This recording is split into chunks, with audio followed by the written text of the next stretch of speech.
at that moment ใช่ I felt that น้า it ไม่ได้ was เอาที่หนีบ basically โทร the ศัพ moment ท์ that triggered น้า me to หนีบ get ไม่ทัน into civil resistance and มัน politics. สั่น I was a student leader. I didn't know that I was doing politics, and it wasn't my intention. But I would say that that น้า was จะไล kind ฟ์ of อีก 6 นา the ที key moments แล้วน้า that ก็ลง in my experience made ว่า me aware that okay, น้าไล we are ฟ์ in เครื่อ big งนี้ trouble, and we need to do something about it. Wow, thank you very much. So some of the inflection points are quite direct and personal. I've seen someone get murdered by the security forces, and others are at the big, kind of capital I institutional level. Peter, maybe you can say a little bit about what you think of as the baseline in Thailand, which is obviously different from, before, way ไม่ยอม before, นั่งอ่ะ what the high democratic watermark is, Sure. and then what the inflection point Sure, is. absolutely. Here's how I am going to use my time. I'm going to personalize the answer. I'm going to answer directly to the panel question, and I'm going to give a bit of context about Thai politics to the audience.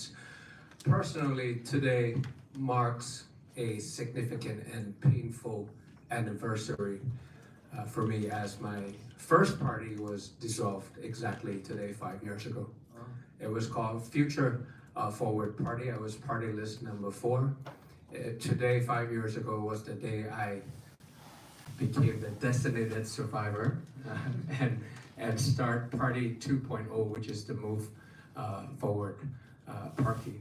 So it's a very personal, painful anniversary for me today, since we are talking about democracy dismantling. The party was dismantled.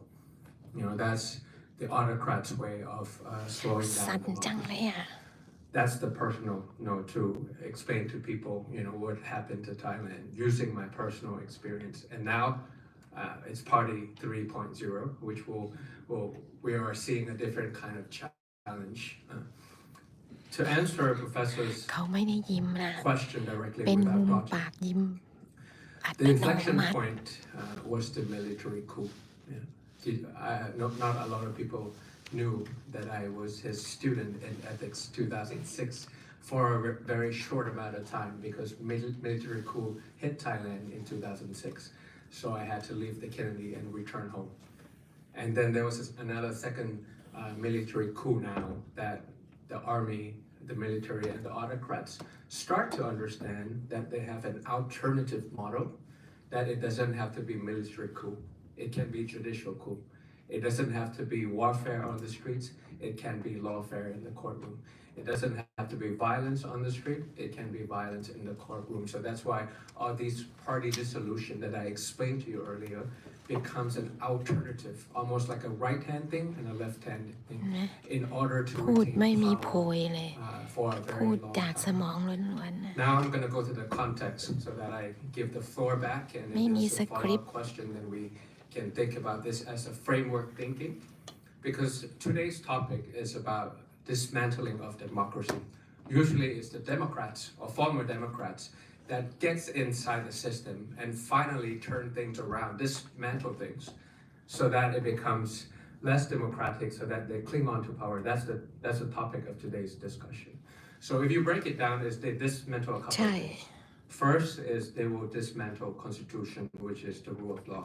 You mean the top, the rules of the game. Obviously, they will dismantle constitution. Second, they will dismantle opposition, which is parties. Third is they will dismantle institution, so judicial capture, institutional capture, independent organization capture. That's the third dismantle. And the fourth one, which is the final one, is they will dismantle borders through voter suppression techniques and voter fatigue by design. So that's the context of how I'm thinking in my head in terms of when you talk about democracy, and if you slice and dice it and prioritize it so that we have thinking blocks, manageable, sizable thinking blocks to talk about it, dismantle the rule of law constitution, dismantle institutional, dismantle political parties, then they dismantle the voters so that they become a complete competitive autocrats that allow elections once in a while.